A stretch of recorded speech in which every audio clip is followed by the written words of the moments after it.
UPSC की तैयारी कर रही गरीब लड़की को करोड़पति लड़के ने अपने कमरे में बुलाया। फिर जो हुआ सभी हैरान रह गए। वैष्णवी की जिंदगी उस पुराने मिट्टी के घर की तरह थी, जिसकी दीवारें हर बरसात में थोड़ी और टूट जाती थी, लेकिन फिर भी किसी तरह खड़ी रहती थी। उत्तर प्रदेश के एक छोटे से गांव हरिपुर में रहने वाली 23 साल की वैष्णवी की आंखों में एक ही सपना था, आईएएस अफसर बनना। गांव के लोग अक्सर उसका मजाक उड़ाते थे। कोई कहता, अरे गरीब की बेटी कलेक्टर बनेगी, तो कोई हंसकर कहता, जिसके घर में 2 वक्त का खाना नहीं है वो देश चलाने निकली है। लेकिन वैष्णवी हर ताने को अपने सपनों की सीढ़ी बना लेती थी। उसके पिता रामस्वरूप कभी गांव के स्कूल में चपरासी थे, लेकिन एक दुर्घटना के बाद उनका एक पैर ठीक से काम नहीं करता था। मां सावित्री देवी गांव के बड़े घरों में खाना बनाने और सफाई का काम करती थी। घर की हालत इतनी खराब थी कि कई बार रात में सिर्फ नमक और रोटी खाकर ही तीनों सो जाते थे। लेकिन इन सब के बावजूद उस घर में एक चीज कभी कम नहीं हुई, और वो थी उम्मीद। एक शाम वैष्णवी पुराने लालटेन की रोशनी में पड़ रही थी। बाहर तेज बारिश हो रही थी। तभी उसकी मां ने उसके सामने एक गिलास दूध रखा। वैष्णवी हैरान होकर बोली, मां घर में तो दूध था ही नहीं। सावित्री देवी मुस्कुराई और बोली, आज मैं शारदा देवी के घर काम करने गई थी, उन्होंने दे दिया, तू पी ले, तुझे पढ़ना है। वैष्णवी समझ गई कि मां झूठ बोल रही है। उन्होंने जरूर अपने हिस्से का दूध उसे दे दिया था। उसकी आंखें भर आई। उसने गिलास वापस करते हुए कहा, मां, जब मैं अफसर बन जाऊंगी ना, तब आपको कभी काम नहीं करने दूंगी। मां ने उसके सिर पर हाथ फेरते हुए कहा, मुझे उस दिन का इंतजार है बेटी। उसी रात गांव के डाकिये ने उनके घर एक चिट्ठी पहुंचाई। वो दिल्ली की एक प्रतिष्ठित यूपीएससी कोचिंग का पत्र था। कुछ महीने पहले वैष्णवी ने छात्रवृत्ति परीक्षा दी थी और अब उसका चयन हो चुका था। उसे 1 साल की मुफ्त कोचिंग मिलने वाली थी। पत्र पढ़ते ही उसकी आंखों में आंसू आ गए, लेकिन अगले ही पल उसका चेहरा उतर गया। दिल्ली जाने के लिए पैसे कहां से आएंगे? रहने का खर्चा कैसे चलेगा? तभी उसके पिता ने अपनी पुरानी लोहे की पेटी निकाली। उसमें कुछ मुड़े हुए नोट रखे थे। उन्होंने कांपते हाथों से पैसे वैष्णवी को देते हुए कहा, ये मैंने तेरी पढ़ाई के लिए बचा कर रखे थे। ज्यादा नहीं है, लेकिन शुरुआत के लिए काफी होंगे। वैष्णवी ने पैसे गिने। कुल 4,000 रुपए थे। वो फूट फूट कर रो पड़ी, क्योंकि उसे पता था कि उसके पिता ने ये पैसे अपनी दवाइयां छोड़कर बचाए होंगे। अगले दिन पूरा गांव उसके घर के बाहर जमा था।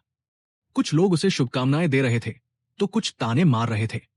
तभी गांव के सबसे अमीर आदमी का बेटा निखिल हंसते हुए बोला, दिल्ली जाकर क्या करेगी?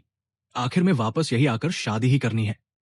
वैष्णवी ने उसकी तरफ देखा और शांत आवाज में कहा, जिस दिन मैं अफसर बनकर इस गांव में वापस आऊंगी ना, उस दिन आपको समझ आ जाएगा कि सपनों की कोई जात और हैसियत नहीं होती।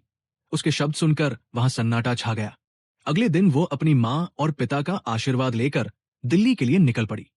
ट्रेन में बैठते समय उसकी मां बार बार रो रही थी। पिता ने खुद को मजबूत दिखाने की कोशिश की, लेकिन उनकी आंखें भी नम थी। वैष्णवी ने दोनों के पैर छुए और बोली, मैं खाली हाथ वापस नहीं आऊंगी।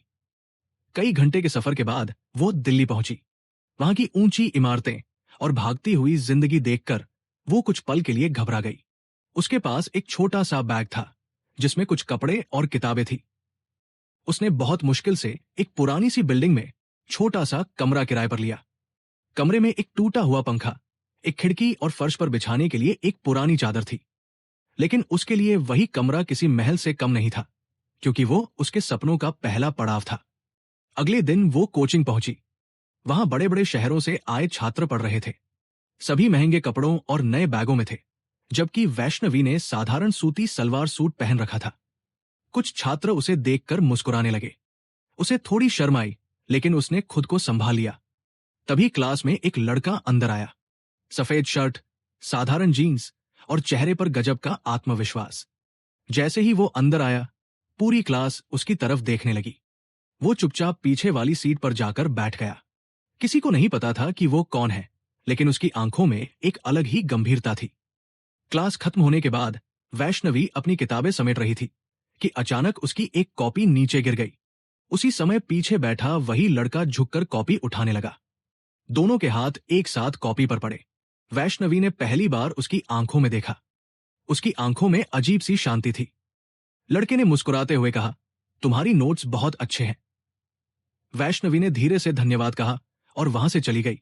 उसे नहीं पता था कि ये साधारण सा दिखने वाला लड़का कोई आम इंसान नहीं, बल्कि देश के सबसे बड़े उद्योगपतियों में से एक का बेटा वैभव मल्होत्रा था। और उससे भी बड़ा सच ये था कि वो भी पिछले 3 साल से यूपीएससी की तैयारी कर रहा था। उस दिन पहली बार वैभव की नजर किसी लड़की पर नहीं, बल्कि उसकी मेहनत और उसके सपनों पर ठहरी थी। दूसरी तरफ वैष्णवी को बिल्कुल अंदाजा नहीं था कि उसकी जिंदगी अब एक ऐसे मोड़ की तरफ बढ़ रही है जो उसके सपनों, उसकी इज्जत और उसके दिल तीनों की परीक्षा लेने वाला था। दोस्तों, अगर आपको कहानी पसंद आ रही है तो मेरा आपसे छोटा सा एक विनम्र निवेदन है कि आप इस वीडियो को एक लाइक करके हमारे चैनल को सब्सक्राइब कर लीजिए और वीडियो को हाई पॉइंट भी कर दीजिए। दिल्ली आए हुए वैष्णवी को अभी सिर्फ 15 दिन ही हुए थे, लेकिन इन 15 दिनों में उसने जिंदगी के इतने रंग देख लिए थे जितने शायद उसने अपने पूरे गांव में नहीं देखे थे। सुबह 5 बजे उठना, खुद चाय बनाना, पुराने नोट्स पढ़ना, फिर बस पकड़कर कोचिंग जाना और देर रात तक पढ़ाई करना अब उसकी दिनचर्या बन चुकी थी। लेकिन उसकी सबसे बड़ी समस्या थी पैसों की कमी। छात्रवृत्ति से उसकी कोचिंग की फीस तो माफ हो गई थी, लेकिन रहने और खाने का खर्च हर दिन उसके सामने पहाड़ बनकर खड़ा हो जाता था। कई बार ऐसा होता कि वो सिर्फ एक समोसा खाकर पूरा दिन निकाल देती और रात को पानी पीकर सो जाती, मगर उसके चेहरे पर कभी शिकायत नहीं होती थी। उसकी आंखों में सिर्फ एक सपना था, अपने माता पिता को गरीबी से बाहर निकालने का सपना। एक दिन कोचिंग में अध्यापक ने एक कठिन विषय समझाया। पूरी क्लास चुप बैठी थी, लेकिन वैष्णवी ने हाथ उठाकर ऐसा जवाब दिया कि अध्यापक भी कुछ पल के लिए उसे देखते रह गए। उन्होंने मुस्कुराते हुए कहा, बहुत बढ़िया, तुम्हारी समझ बाकी बच्चों से काफी अच्छी है। पूरी क्लास की नजरें वैष्णवी पर टिक गई। कुछ छात्रों को उसकी तारीफ अच्छी नहीं लगी। उनमें से एक लड़की रिया बोली, गांव से आई है लेकिन खुद को बहुत होशियार समझती है। वैष्णवी ने कुछ नहीं कहा और चुपचाप अपनी कॉपी में नोट्स लिखती रही। पीछे बैठा वैभव ये सब देख रहा था। उसने पहली बार किसी लड़की में इतनी लगन और धैर्य देखा था। अगले कुछ दिनों में उसने एक बात और नोटिस की। जब भी लंच का समय होता, बाकी छात्र कैंटीन चले जाते, लेकिन वैष्णवी हमेशा लाइब्रेरी में बैठी रहती। पहले उसे लगा कि शायद उसे पढ़ाई ज्यादा पसंद है, लेकिन एक दिन वो पानी लेने के लिए बाहर निकला तो उसने देखा कि वैष्णवी अपने बैग से एक सूखी रोटी निकालकर खा रही थी। उसके साथ कोई सब्जी भी नहीं थी। वो रोटी खाते खाते अपनी किताब पढ़ रही थी। वैभव कुछ पल उसे देखता रहा। उसके मन में एक अजीब सी कसक उठी। उसने कभी जिंदगी में पैसों की कमी नहीं देखी थी। उसके लिए खाना, कपड़े और सुविधाएं हमेशा से आम बात थी, लेकिन आज पहली बार उसने किसी को सपनों के लिए भूखा रहते देखा था। उसी शाम वो अपने घर पहुंचा। उसका घर नहीं बल्कि एक महल था। शहर के सबसे पॉश इलाके में फैला हुआ विशाल बंगला, जहां हर सुविधा मौजूद थी। नौकर चाकर, महंगी गाड़ियां, बड़ी बड़ी झूमर वाली छतें और आलीशान कमरे। लेकिन इन सब के बीच वैभव का कमरा बाकी कमरों से अलग था। उसके कमरे में सिर्फ किताबें थी। हजारों किताबें, इतिहास, राजनीति, भूगोल, अर्थशास्त्र और समाजशास्त्र की किताबें। एक दीवार पर भारत का बड़ा नक्शा लगा था और दूसरी दीवार पर लिखा था, अगर तुम्हारे सपने बड़े हैं तो तुम्हारी मुश्किलें छोटी हैं। तभी उसके पिता विक्रम मल्होत्रा कमरे में आए। उन्होंने बेटे को किताबों में डूबा देखकर कहा, 3 साल हो गए वैभव, तुम चाहो तो आज ही मेरी कंपनी संभाल सकते हो, लेकिन तुम अभी भी इस परीक्षा के पीछे पड़े हो। आखिर क्यों? वैभव ने शांत आवाज में कहा, पापा, आपने हमेशा मुझे सब कुछ दिया, लेकिन मैं जिंदगी में कुछ ऐसा करना चाहता हूं जिससे लोगों की जिंदगी बदले। मैं अफसर बनना चाहता हूं। उसके पिता मुस्कुराए और बोले, तुम बिल्कुल अपनी मां पर गए हो। यह सुनकर वैभव की आंखें नम हो गई, क्योंकि उसकी मां का कई साल पहले निधन हो चुका था और उनका सपना था कि उनका बेटा लोगों की सेवा करे। अगले दिन कोचिंग में एक मॉक टेस्ट हुआ। परिणाम आया तो पूरी क्लास हैरान रह गई। पहले स्थान पर वैभव और दूसरे स्थान पर वैष्णवी थी। पहली बार दोनों की नजरें मिली। वैष्णवी ने हल्की मुस्कान दी और वैभव ने भी मुस्कुराकर सिर हिला दिया। उस दिन के बाद दोनों के बीच छोटी छोटी बातें होने लगी। कभी किसी प्रश्न पर चर्चा तो कभी किसी विषय पर बहस, लेकिन दोनों में एक समानता थी।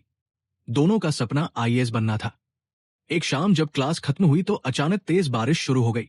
सभी छात्र जल्दी जल्दी निकल गए, लेकिन वैष्णवी बरामदे में खड़ी रही, क्योंकि उसके पास छाता नहीं था। तभी उसके सामने एक छाता आकर रुका। उसने ऊपर देखा। सामने वैभव खड़ा था। उसने कहा, अगर तुम्हें बुरा न लगे तो मैं तुम्हें बस स्टॉप तक छोड़ सकता हूं। वैष्णवी कुछ पल झिझकी, फिर बोली, धन्यवाद। दोनों एक ही छाते के नीचे चलने लगे।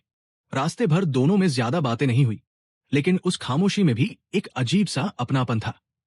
बस स्टॉप पर पहुंचकर वैष्णवी ने धन्यवाद कहा और चली गई। वैभव उसे तब तक देखता रहा जब तक बस उसकी आंखों से ओझल नहीं हो गई। अगले कुछ दिनों में वैष्णवी की परेशानियां बढ़ने लगी। कमरे का किराया देने के पैसे खत्म हो चुके थे। उसने अपनी मां को फोन किया, लेकिन उधर से सिर्फ चिंता मिली, क्योंकि गांव में उसके पिता की तबीयत फिर खराब हो गई थी। उसने मां से पैसे मांगने की हिम्मत नहीं की। उसी रात मकान मालिक ने दरवाजा खटखटाया और गुस्से में बोला, अगर कल तक किराया नहीं दिया तो कमरा खाली कर देना। ये सुनकर वैष्णवी की आंखों में आंसू आ गए। पूरी रात वो सो नहीं सकी। अगले दिन वो कोचिंग गई, लेकिन उसका मन पढ़ाई में नहीं लग रहा था। वैभव ने उसकी उदासी महसूस कर ली। क्लास खत्म होने के बाद उसने पूछा, सब ठीक है? पहले तो वैष्णवी ने कहा कि सब ठीक है, लेकिन फिर उसकी आंखों से आंसू निकल पड़े। उसने जल्दी से अपने आंसू पोंछ लिए और वहां से चली गई। वैभव कुछ समझ नहीं पाया, लेकिन उसे महसूस हुआ कि वैष्णवी किसी बड़ी परेशानी में है। उसी रात तेज बारिश हो रही थी। वैष्णवी अपने छोटे से कमरे में बैठी पढ़ रही थी कि अचानक मकान मालिक आ गया।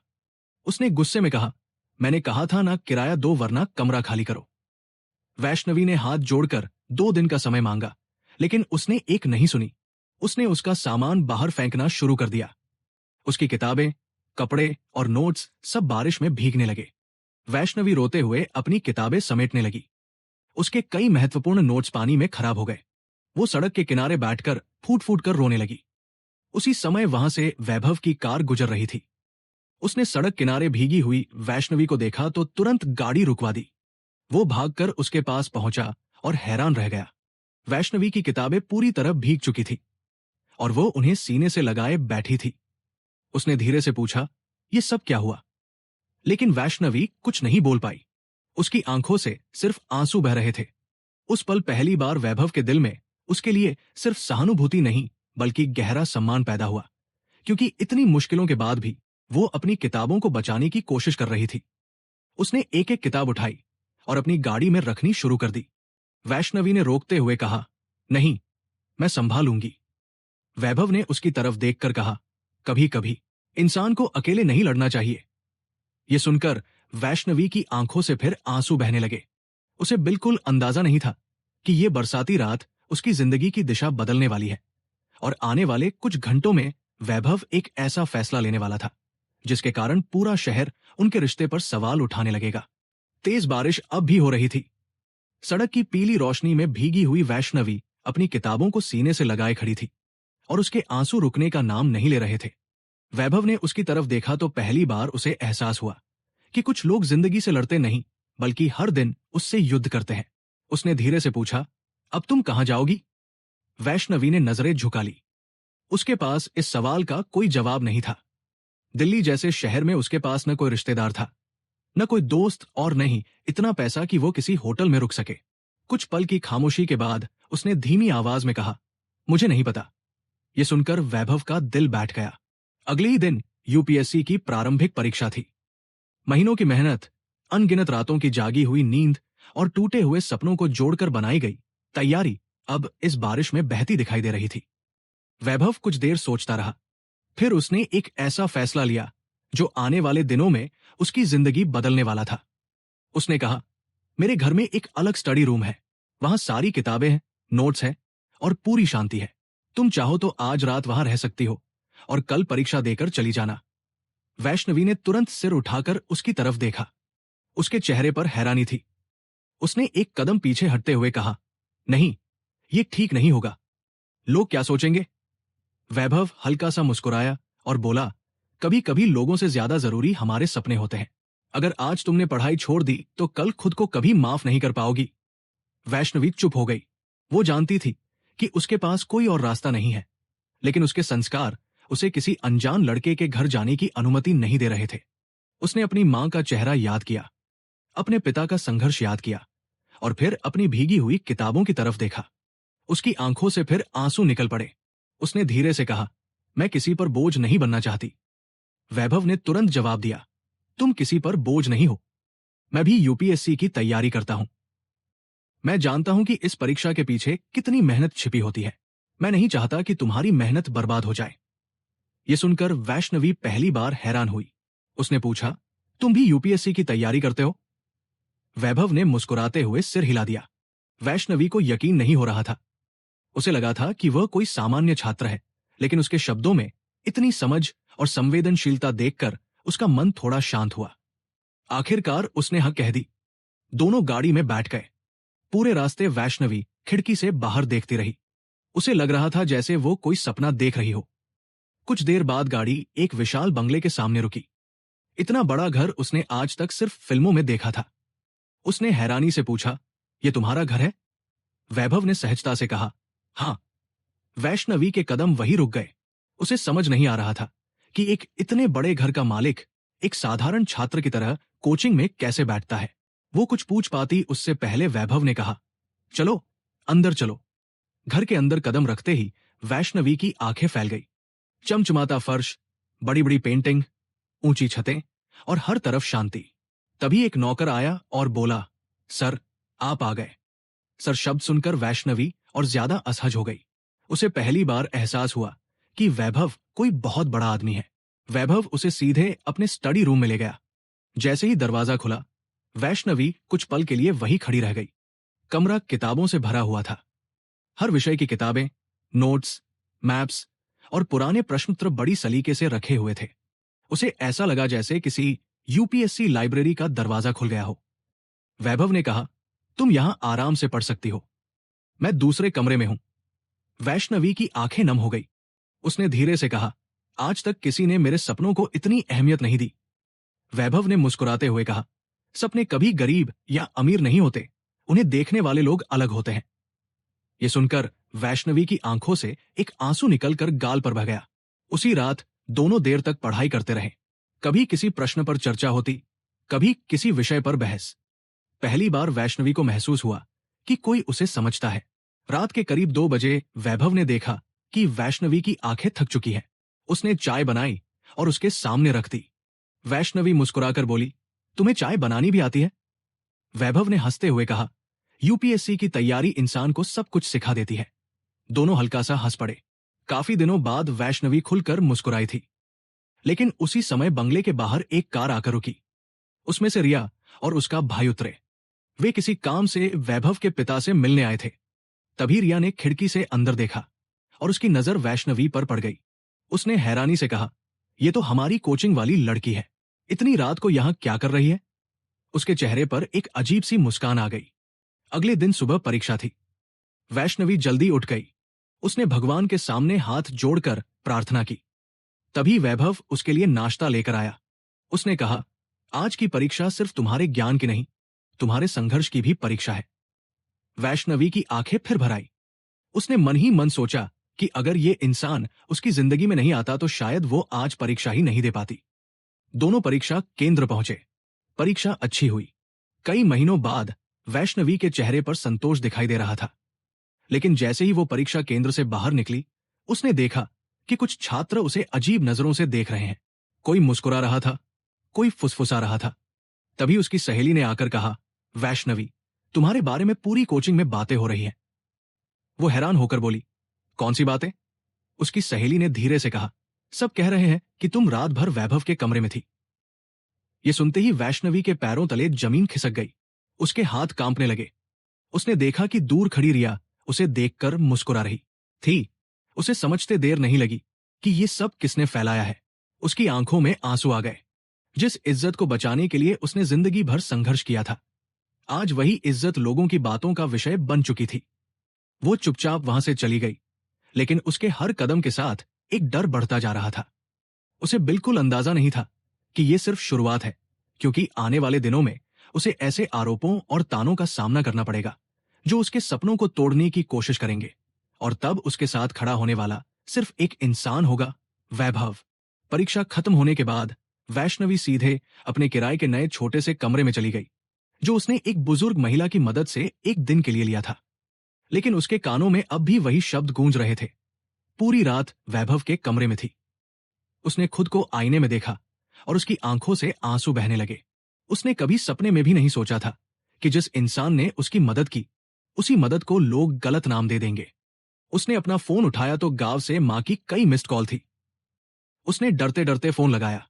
उधर से मां की आवाज आई, बेटी, परीक्षा कैसी हुई? वैष्णवी खुद को संभालते हुए बोली, अच्छी हुई मां। लेकिन अगले ही पल उसकी आवाज भर्रा गई। मां ने तुरंत पूछ लिया, क्या हुआ? तू रो रही है? वैष्णवी कुछ नहीं बोली।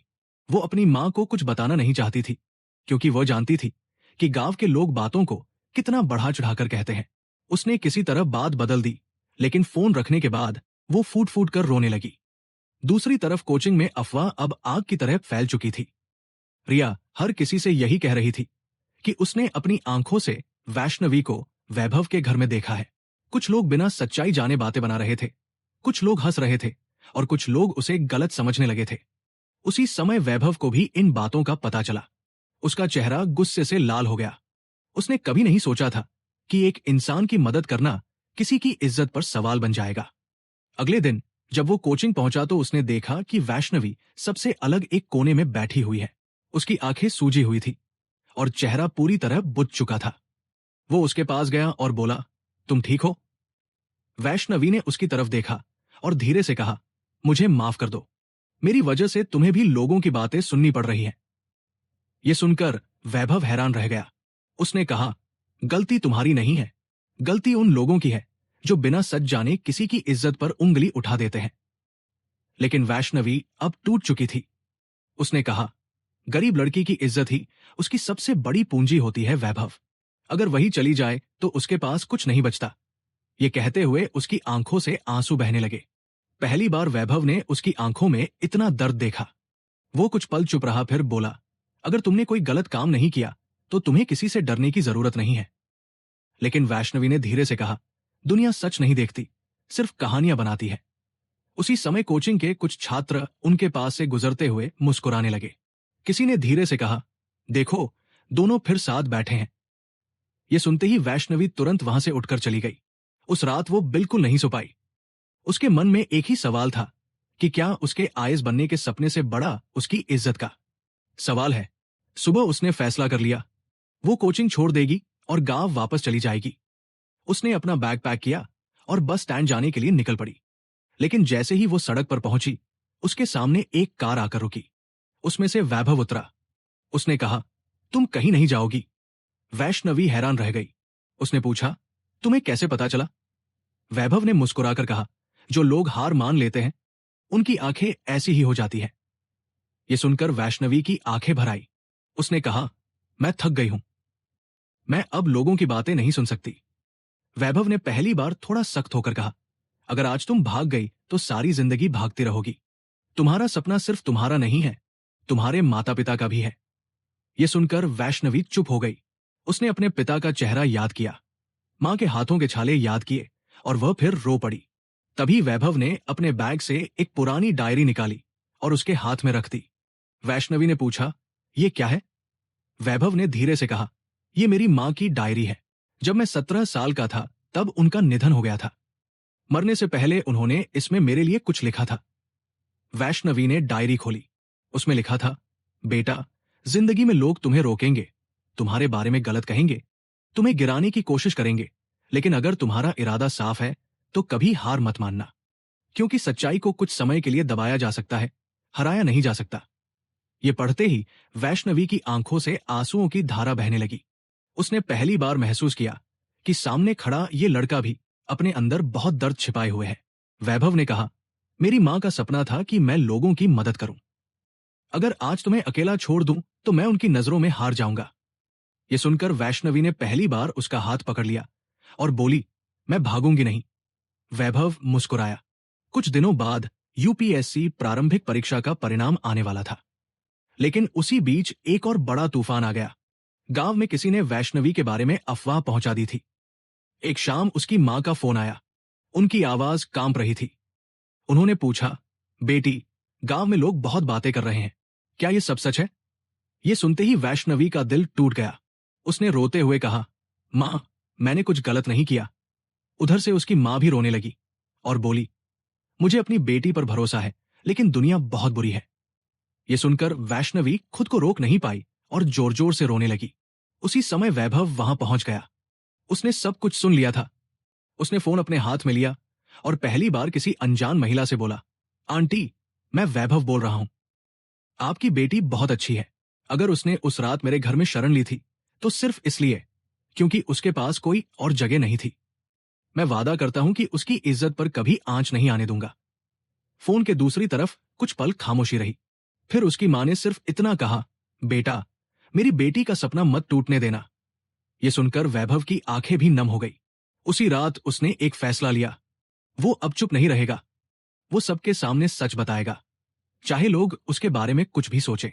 लेकिन उसे नहीं पता था कि अगले ही दिन यूपीएससी के प्रारंभिक परीक्षा परिणाम आने वाले हैं और उन परिणामों के साथ उनकी जिंदगी एक ऐसा मोड़ लेने वाली है जिसकी किसी ने कल्पना भी नहीं की थी।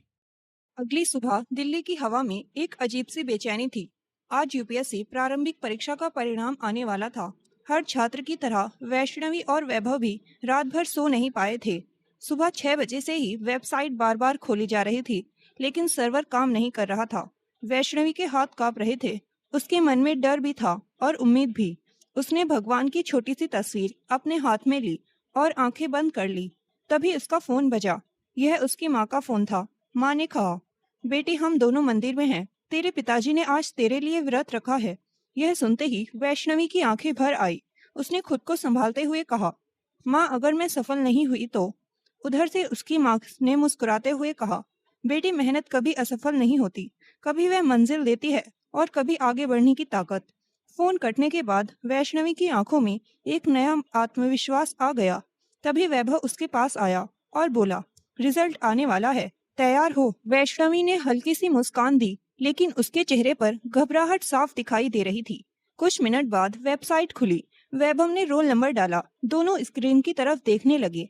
अगले ही पल वैष्णवी की आंखें फैल गई। उसका नाम सफल उम्मीदवारों की सूची में था। कुछ सेकंड तक वह स्क्रीन को देखती रही। उसे यकीन ही नहीं हो रहा था। फिर अचानक उसकी आंखों से आंसू बहने लगे। उसने अपने दोनों हाथों से चेहरा ढक लिया और फूट फूट कर रोने लगी। यह खुशी के आंसू थे। वर्षों की मेहनत, भूखी रातें, टूटे हुए कमरों और लोगों के ताने आज उसकी जीत के सामने छोटे पड़ गए थे। वैभव ने मुस्कुराते हुए कहा, बधाई हो, तुमने पहला पड़ाव जीत लिया। लेकिन अगले ही पल उसने अपना रिजल्ट देखा। वह भी परीक्षा में सफल हो गया था। दोनों कुछ पल तक एक दूसरे को देखते रहे और फिर पहली बार खुलकर हंस पड़े। उसी समय वैष्णवी के गांव में भी खबर पहुंच गई। पूरे गांव में खुशी की लहर दौड़ गई। जो लोग कभी उसका मजाक उड़ाते थे, आज वही लोग उसके घर के बाहर खड़े होकर बधाई देने लगे। उसके पिता की आंखों से आंसू रुक नहीं रहे थे। उन्होंने गांव वालों से कहा, मैंने कहा था ना, मेरी बेटी एक दिन बड़ा नाम करेगी। लेकिन खुशी ज्यादा देर तक अकेली नहीं रही। उसी दोपहर कोचिंग संस्थान में एक कार्यक्रम रखा गया, जहां सफल छात्रों को सम्मानित किया जाना था। जब वैष्णवी वहां पहुंची तो उसने देखा कि कुछ लोग अब भी उसे अजीब नजरों से देख रहे हैं। अफवाहें पूरी तरह खत्म नहीं हुई थी। मंच पर कोचिंग के निर्देशक ने उसका नाम पुकारा और उसे सम्मानित किया। तभी पीछे से किसी ने जोर से कहा, मेहनत से नहीं, बड़े लोगों के सहारे से सफलता मिली है। पूरा हॉल एकदम शांत हो गया। वैष्णवी का चेहरा उतर गया। उसकी आंखें भर आई। इतने संघर्ष के बाद भी लोग उसके चरित्र पर सवाल उठा रहे थे। तभी वैभव अपनी सीट से उठा और मंच पर चला गया। उसने माइक अपने हाथ में लिया और बोला, आज मैं एक सच बता देना चाहता हूँ। पूरा हॉल उसकी तरफ देखने लगा। उसने कहा, जिस रात वैष्णवी मेरे घर में थी, उस रात उसके पास रहने की कोई जगह नहीं थी। उसकी किताबें बारिश में भीग चुकी थी और अगले दिन परीक्षा थी। अगर मैंने उसकी मदद की तो सिर्फ इसलिए क्योंकि मैं उसकी मेहनत को बर्बाद नहीं होने देना चाहता था। उसने कुछ पल रुक रुक कर फिर कहा, अगर किसी लड़की की मदद करना गलत है तो मैं यह गलती जिंदगी भर करता रहूंगा। पूरा हॉल शांत था। वैभव की आवाज अब और गहरी हो गई। उसने कहा, लोग कहते हैं कि लड़का और लड़की दोस्त नहीं हो सकते, एक दूसरे की इज्जत नहीं कर सकते, लेकिन मैं आज सबके सामने कहता हूँ कि वैष्णवी मेरे लिए सम्मान की मिसाल है। उसने गरीबी से लड़कर जो हासिल किया है, वह हम में से बहुत लोग कभी नहीं कर पाएंगे। उसके शब्द सुनकर कई लोगों की आंखें झुक गई। रिया भी सिर नीचे किए खड़ी थी। कुछ पल बाद वह मंच के पास आई और रोते हुए बोली, मुझसे बहुत बड़ी गलती हो गई। मैंने बिना किसी सच्चाई जाने तुम्हारे बारे में बातें फैलाई। मुझे माफ कर दो। वैष्णवी उसकी तरफ देखा। उसके मन में कोई गुस्सा नहीं था। उसने सिर्फ इतना कहा, कभी किसी की मजबूरी को कहानी मत बनाना। पूरे हॉल में तालियों की आवाज गूंज उठी। उस दिन पहली बार लोगों ने वैष्णवी को सिर्फ एक गरीब लड़की नहीं बल्कि एक योद्धा की तरह देखा था। कुछ दिनों बाद मुख्य परीक्षा की तैयारी शुरू हो गई। अब वैष्णवी और वैभव साथ पढ़ने लगे।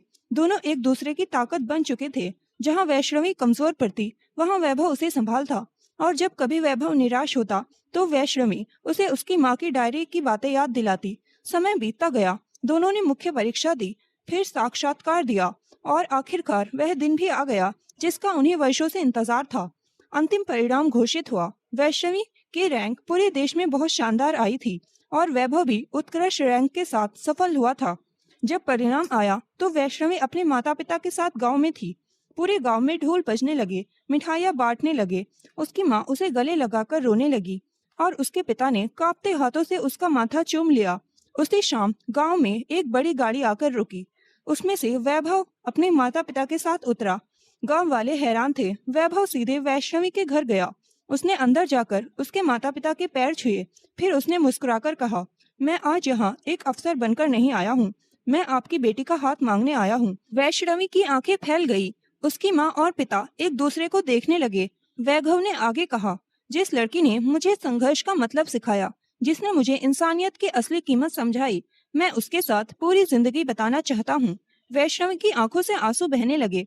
उसके पिता ने कांपते हुए कहा, बेटा हम गरीब लोग हैं। वैभव तुरंत बोला, रिश्ते दिलों से बनते हैं, पैसों से नहीं। यह सुनकर वैष्णवी की माँ रो पड़ी।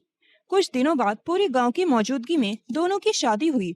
जिस गांव में कभी लोगों ने वैष्णवी के चरित्र पर सवाल उठाए थे, उसी गांव में आज लोग उसकी खुशी के लिए दुआएं दे रहे थे। दुल्हन के जोड़े में बैठी वैष्णवी बार बार अपने माता पिता को देख रही थी। उसके पिता की आंखों में गर्व था और माँ के चेहरे पर सुकून। फेरों के समय वैभव ने धीरे से कहा, उस रात अगर बारिश नहीं होती तो शायद हम कभी नहीं मिलते। वैष्णवी मुस्कुराई और बोली, शायद भगवान को हमारी कहानी पहले से मंजूर थी। दोनों मुस्कुरा दिए। शादी के कुछ महीनों बाद जब दोनों अपनी अपनी ट्रेनिंग के लिए निकल रहे थे, तब वैष्णवी ने अपने पुराने टूटे हुए नोट्स को हाथ में लेकर कहा, इन पन्नों में मेरी गरीबी नहीं, मेरी मेहनत लिखी है। वैभव ने उसका हाथ थाम लिया और दोनों नई जिंदगी की ओर बढ़ गए। उनकी कहानी इस बात की मिसाल बन गई कि इंसानियत से शुरू हुआ रिश्ता सम्मान, विश्वास और प्रेम में बदल सकता है, और किसी लड़की के चरित्र का फैसला अफवाहों से नहीं बल्कि उसके संघर्ष और सच्चाई से होना चाहिए।